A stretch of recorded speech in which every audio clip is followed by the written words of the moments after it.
Hey guys, welcome back to my channel. The third episode of Obi-Wan Kenobi is out. So with that, we are halfway through the show already. So today I'm going to share my thoughts on the first three episodes of Obi-Wan Kenobi.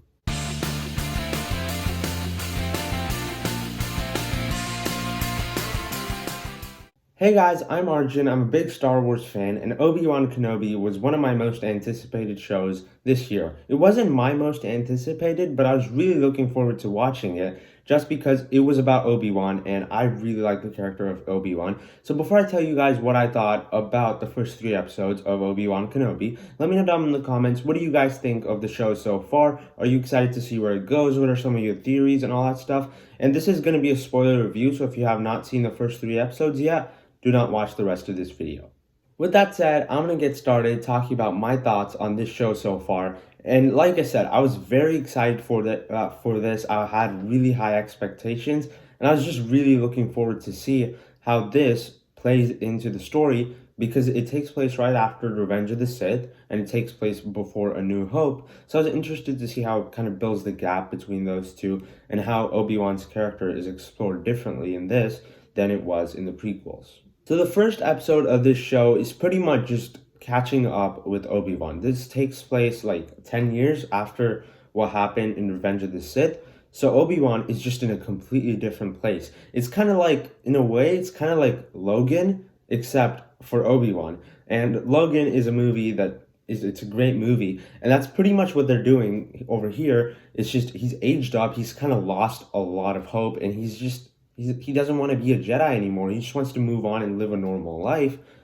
But he also kind of wants to bring back the Jedi. And he has all these different conflicting thoughts, but he needs to be safe. He needs to be undercover. So for that reason, he just pretends to live a normal life. And he's on Tatooine trying to look after Luke as well. So it's just really interesting to see Obi-Wan in a spot that we've never seen him in before. And I really like the way they executed it. I thought the directing was great. And I really like the performance by Ewan McGregor. I thought he is one of the best parts of the prequels. I'm not a big fan of the prequel trilogy, so just coming off of the prequels, he is absolutely one of the best parts of them. His performance and just his acting, what he brings to the character of Obi-Wan is amazing, and he continues to bring that over here, and I just think he did a great job in every single scene of all three episodes. And throughout all three episodes, I think his character is just absolutely fantastic.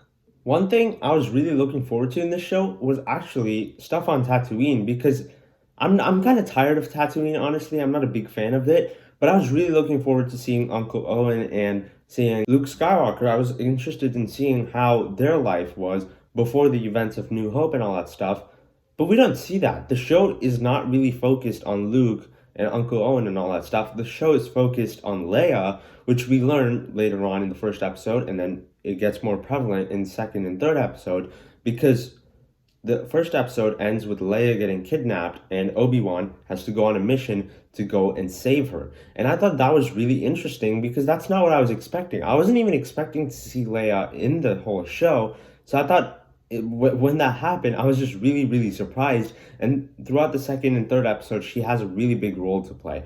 And I'm not a big fan of her in the first two episodes. I thought she kind of came off as annoying and kind of pretentious. But in the third episode, I thought her character was great. And the scene on the when both of them were on the back of the truck and they were talking to each other, I thought it was really emotional. And when Obi-Wan brings up Padme, obviously Leia's mom, when they're talking about her, I thought it was really just, they did a great job with that. And Obi-Wan, Ewan McGregor's performance was absolutely amazing. And it was just one of the most emotional scenes of the show. And I think the direction, the dialogue, all that was some of the best I've seen in any of the Star Wars shows. So I really love that scene. And both of their relationship, the way it grows in the third episode, I also thought was great. Because in the first two episodes, well, I guess just in the second episode, because that's when they both meet, Leia is kind of annoyed by Obi-Wan and just wants to stay away from him. But here, she kind of grows a bond with him because he saves her life a couple of times. And I thought that was great. And again, even though I didn't like her in the first two episodes, I thought in the third episode, they did a really good job of making her character better. Now, I thought the series had a really solid start with the first episode. I thought the first episode just had so many different great things in it because it takes place so long after Revenge of the Sith. I loved catching up with Obi-Wan, and it was really just a character study because you see where he is after all these years, and then you see his relationship with Uncle Owen, who just wants him to stay away from Luke because he doesn't want Luke to be involved in the whole Jedi thing. He doesn't think it's safe for Luke. So I thought that was really interesting. And throughout the whole episode, kind of see that develop, and I thought they did a really great job of that. And then you also have the Inquisitors, who are pretty much the bad guys. And you have Reva, who really wants to just hunt down Obi-Wan, and she's really hell-bent on doing it. And I thought that wasn't really well explored. I thought that was one of the weaker aspects of this show.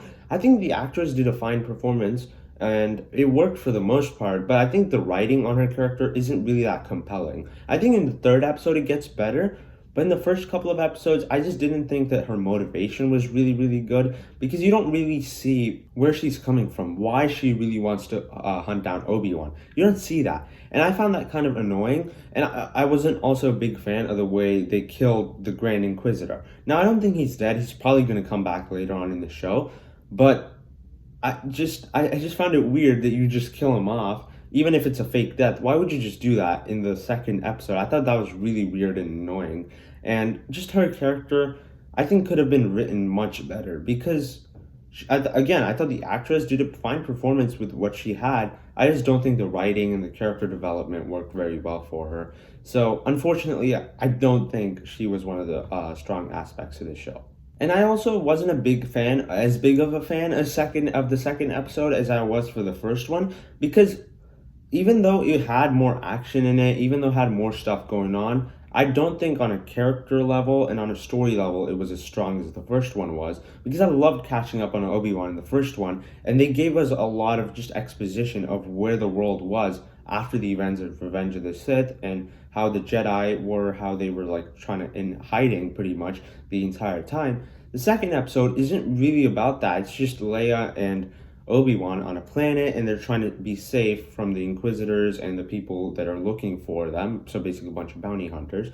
Now, I did think that seeing Kumail Nanjiani as a fake Jedi was pretty cool because later on in the episode, he shows up, he helps out Obi-Wan and Leia, and that kind of leads them to the events that happen in the third episode because he tells them to go in a cargo container, and basically a ship takes them and they leave the planet and go to a different planet, which leads us to episode 3, which I think is pretty easily the best episode of the show so far. I thought episode 3 was absolutely fantastic, and from beginning to end, it just had me hooked, and it's, again, I think it's pretty easily the best episode of the show so far.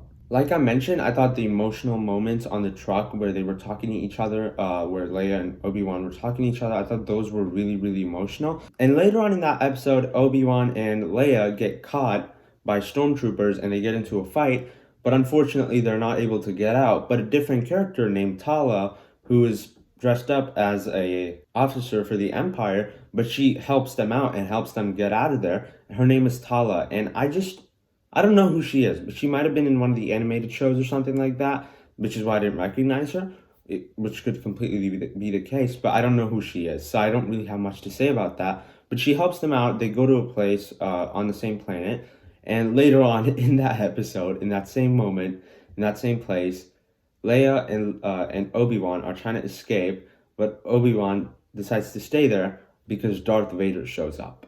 Now, we did see Vader get teased at the beginning of this episode where he's talking to Reva, and even in the last episode, we see him without his armor on, but I've been really looking forward to seeing him full on, just wearing the helmet and all that stuff, and with the lightsaber in his hand, and we finally see that version of Darth Vader, and I really, really loved seeing that on screen.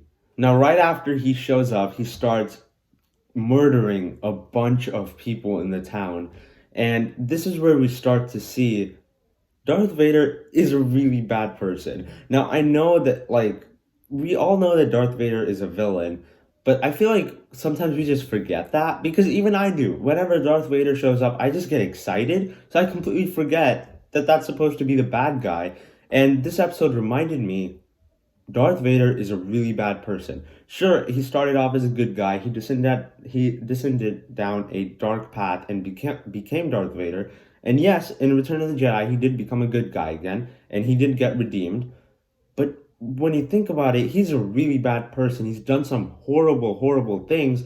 And right here in this town, you get this scene where he's walking through the town and just choking people. He kills a couple of people, just random innocent people that didn't do anything. They're just scared, and Darth Vader kills them. And you see that this guy is just a ruthless murderer. And as much as we love the character, as much as when he showed up in Rogue One and started killing a bunch of rebels, as cool as that is, you forget that he's killing good people. He's killing people that are trying to do the right thing. And in this case, he's killing people that just didn't do anything. They're just innocent people.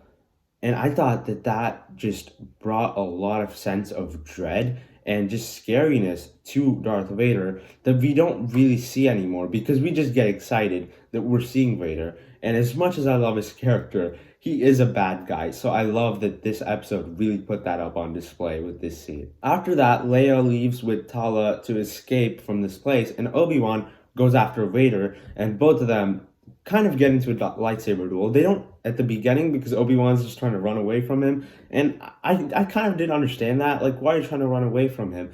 And later on in the episode, I understood that because once they actually started fighting, Vader was destroying Obi-Wan because he just doesn't have training anymore. He hasn't been an actual Jedi in 10 years, so obviously he's not going to be able to stand a chance against Vader, who's obviously Darth Vader. Anakin Skywalker, who's just insane. He's insanely powerful. So when they get into an actual lightsaber battle, it is really scary because you see Obi-Wan just getting wrecked by Darth Vader, and it is scary. And I really love the way this was executed because it's not the best choreographed fight or anything like that.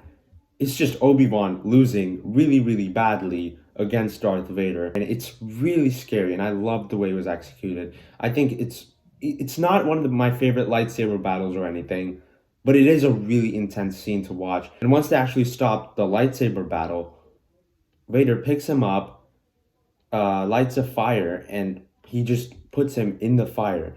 And it's really, really scary because you see Obi-Wan getting burned just like Anakin did in the end of Revenge of the Sith.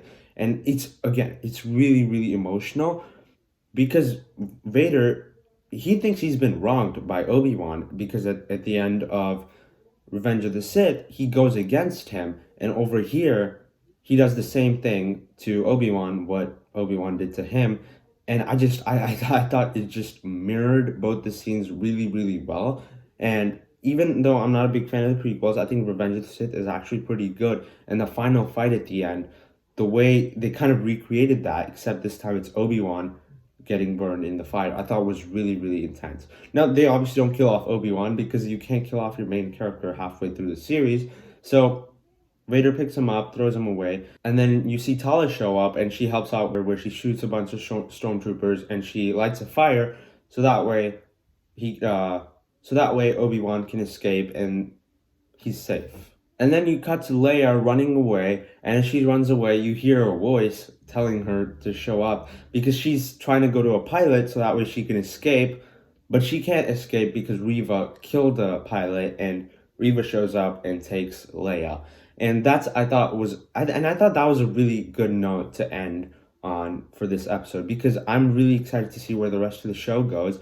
And I thought it would have been weird if it just ended with Obi-Wan escaping because that doesn't set up anything for the next episode. But here it did because you see that Leia is taken again by Reva.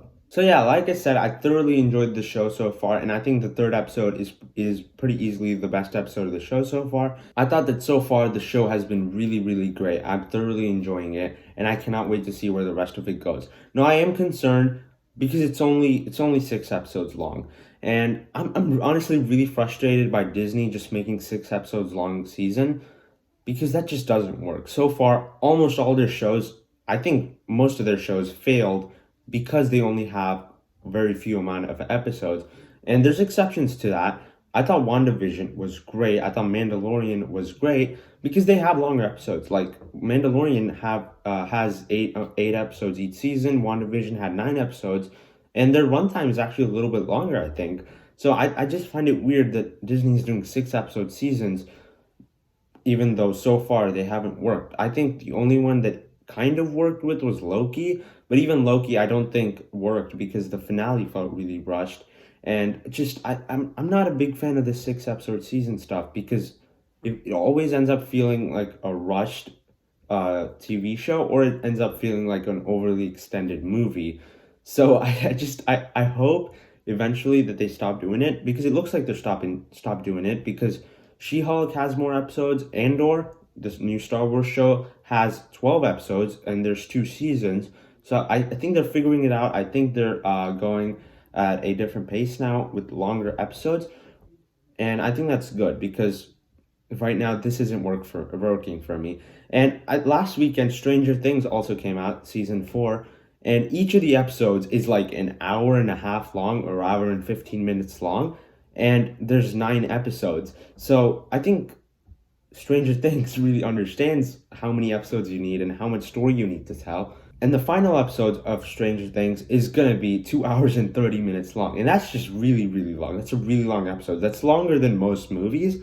So I'm really excited to see that. And I binged Stranger Things over the weekend. So I thought Stranger Things did a great job with its pacing and the way it stretched everything out. But I'm not sure if Obi-Wan is going to be able to do that because it's only 6 episodes, and each of the episodes is only like 40, 50 minutes long. So I hope it's able to. I hope it doesn't end up like the other Disney Plus series. But right now, I feel like it's going to, just because for the most part, it hasn't worked so far. Right now, I think so far the show has been really positive for me. I really enjoyed it, and I cannot wait to see where the rest of it goes. Thank you so much for watching this video, guys. Let me know down in the comments, what did you think of Obi-Wan so far? If you enjoyed my review, be sure to hit the like button and subscribe to my channel for more content. I'm going to be coming out with my Top Gun review, Top Gun Maverick review, and I'm probably going to review the Stranger Things Season 4 Part 1, so the first 7 episodes. So subscribe to my channel for more content like that, and I'll see you in the next video. Bye.